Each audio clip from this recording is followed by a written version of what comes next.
Dedicated to Eastern and Southern Kentucky, this is WYMT Mountain News at 11. Good evening, I'm Emily Bennett. We begin tonight in Pike County. That's where one community saw two fatal accidents within hours of each other today, causing Kentucky State Police to close a section of Kentucky 805 in Dorton for most of the day. WYMT's Buddy Forbes spoke to Kentucky State Police about the unrelated incidents that happened less than 100 yards apart. It started with an early morning crash in the Dorton community. It appears that the one vehicle did cross over into the center line into the path of the other oncoming vehicle.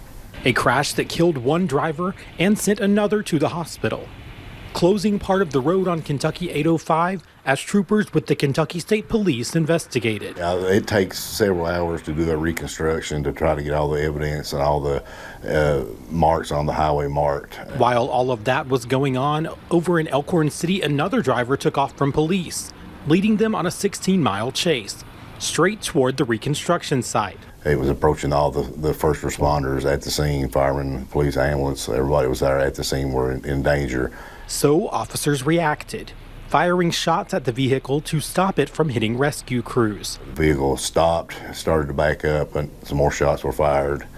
And after that, it was determined that the driver, who was the only occupant of the vehicle, was deceased. Troopers say though they never want the outcome they received, a vehicle is basically a deadly weapon if it's used that way, and if it had got to the scene of the fatal, more than one person would have been in danger. It could have easily been even worse. In Pike County, Buddy Forbes, WYMT Mountain News. Now, the road has since been reopened, but troopers urge caution while traveling in the area, saying they will be continuing their investigation during the next few days. A Laurel County man convicted on federal charges was sentenced today. 69-year-old Harold Arnold was sentenced to 31 months in prison for identity theft and defrauding Social Security. He admitted to escaping custody in Georgia back in the 1970s before stealing his deceased cousin's name. For 6 years, he received more than $83,000 in benefits under that stolen identity. A judge ordered Arnold to repay that money. And fire crews in Hazard were called out tonight to a fire at an abandoned apartment building. It all happened on Christopher Road around 8:30. Crews say it started on the lower level. They were able to contain the flames. No injuries were reported. The landlord tells us the power had been cut off from the building for some time. Investigators are still trying to figure out how it started. Now we take you to Letcher County, where a 60-year-old man was hospitalized following a violent break-in. Police are trying to piece together the timeline and need your help. I talked to the homeowner's best friend, who says he can't imagine who would do this to him. The sound of breaking glass. There's been a lot of robberies and break-ins, in this area. It's terrible. Woke Scott Day, who was sleeping on his couch. By the time he raised up, they was hitting him with a hammer, and they just left him for dead. Two people breaking into Day's home and leaving him unconscious. What makes you pretty angry, it does, It sure does. Staying unconscious for hours. Pretty much of the night. And when he woke up that morning, they took his phone, and just so happened he kept his landline phone hooked up. And he made it to hit and called 911. Police arrived around 9 a.m. and Day was taken to a local hospital before being transported to UK Medical Center. He just had surgery on his eye, but they think he's going to be okay. Now police are looking for leads on what was stolen. There was an AR-15 rifle took, for sure. We know that, and his phone. And trying to put together all the missing pieces. I just don't understand how anybody could do that. You just leave anybody for dead, They just don't care. They just don't value human life at all, Bill Dixon saying Day was a very generous and humble person, someone who would help anyone. All you gotta do is ask. You don't have to come in and beat him up. Hoping the investigation will bring answers to who would do this to his best friend. Kentucky State Police are asking for the community's help. If you have any information that would help police, contact KSP Post 13 at 606-435-6069. Now today is day 2 of the retrial for Barry Hall in Floyd County. Officials say he killed 2 people in 2008. A few years ago, the Kentucky Supreme Court overturned Barry Hall's conviction due to the graphic pictures used during the trial. Multiple pieces of evidence were shown today. 2 911 call recordings, crime scene photos and videos, bullet casings, and the gun officials believe Barry used in the shooting. I just can't handle it. Okay. So when they were screaming and hollering, okay? I can't handle it. Okay. Okay, just relax for a second. I can't handle it. Okay. Okay. I can't handle it. Okay. The sound you just heard is from an interview between a Kentucky State Police trooper and Barry the night of the shooting. Tomorrow, the defense is set to present their evidence. The retrial will continue at 9 a.m. in Floyd County. 3 people are behind bars after a series of burglaries that police believe stretched over several weeks. Taza Bowling, Letcher Asher, and Jeffrey Gray are all charged with organized crime after investigations into a home that had several items stolen while the owners were on vacation. Police say vigilant neighbors saw the thieves coming in and out of the home and even seeing stolen furniture fall into the road after they sped off from the driveway. We're talking living room furniture, bathtub, 3 vehicles. I mean, the house was pretty much cleaned out. Due to the number of individuals involved, it would fall into the organized crime. There are at least 2 more arrests expected.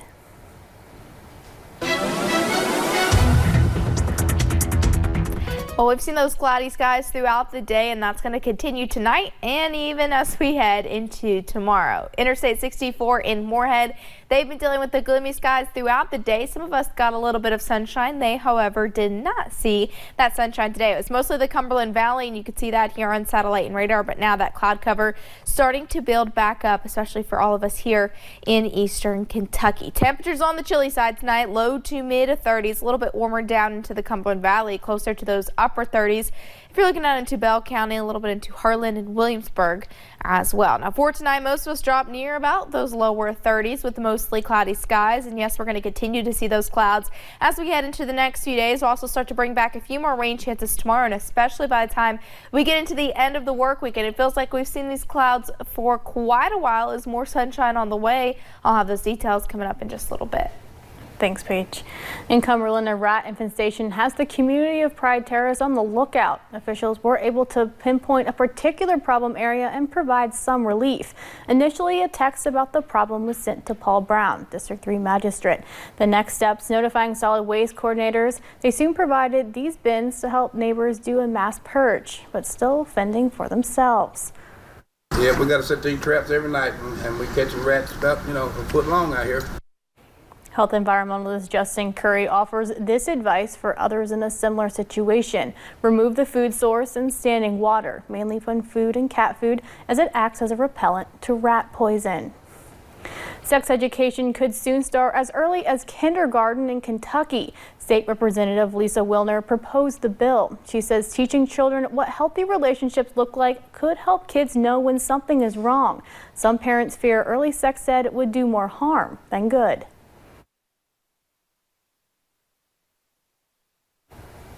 Wilner says the bill would allow parents to review the lessons and opt in or out. Kentucky lawmakers now have an idea of what the governor wants in a 2-year spending plan. Governor Andy Beshear gave his second joint address of the legislative session, telling House Senate members he wants a budget that puts education first and raises more money with sports wagering and tobacco taxes. New at 11, WYMT's Phil Pendleton has more on what the governor had to say and reaction from legislative leaders. Kentucky lawmakers now have just over 2.5 months to come up with and pass a 2-year spending plan. But now they know the governor's priorities.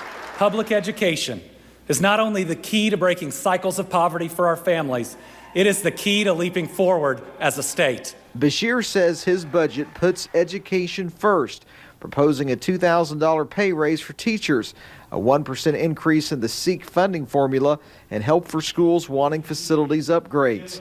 He is also proposing no more cuts for higher education, and in fact calls for no cuts period in the general fund. For the first time in 14 years, it starts reinvesting in our people. Well, it depends. We don't know that this one doesn't have spending cuts because we don't know what has he done to cabinets for health and family and children? What has he done to public protection? What is Legislative leaders say they still don't have enough information on various aspects of the budget.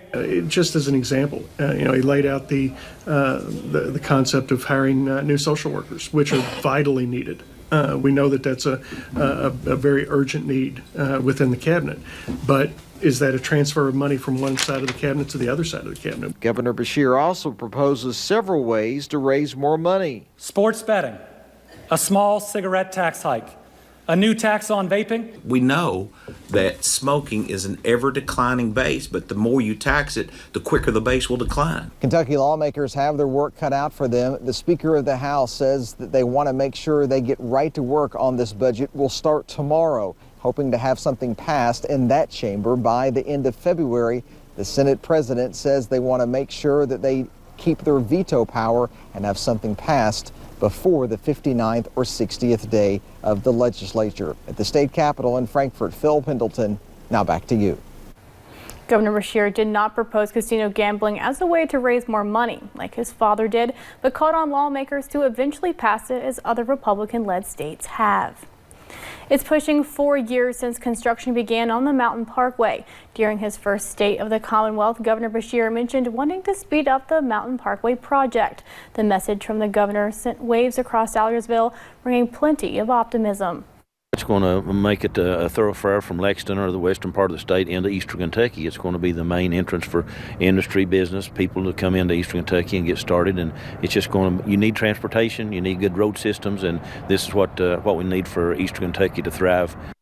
The Mountain Parkway Twitter page says the newest segment to undergo construction is set to be completed by 2022. Maple trees, something we have an abundance of here in eastern Kentucky, and some are taking advantage of that to literally find ways to tap into our local economy.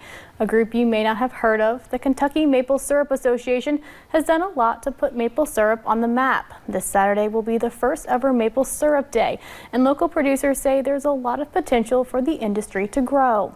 6.9 million maple trees ready to tap today. We want to inspire other people. Other people could be doing this as well, and that's what the Kentucky Maple Syrup Association is all about. Raising awareness. Our goal is to put maple syrup on the map in the state of Kentucky. It can be done here. Want to check out maple syrup vendors across our region this Saturday? Just head over to WYMT.com for more information about all the places participating in Maple Syrup Day. Coming up at 11, we'll take you to Los Angeles with the emotional response to Kobe Bryant's death from NBA legends. And gloomy skies continue for your Wednesday with more rain chances on the way. I'll have those details coming up.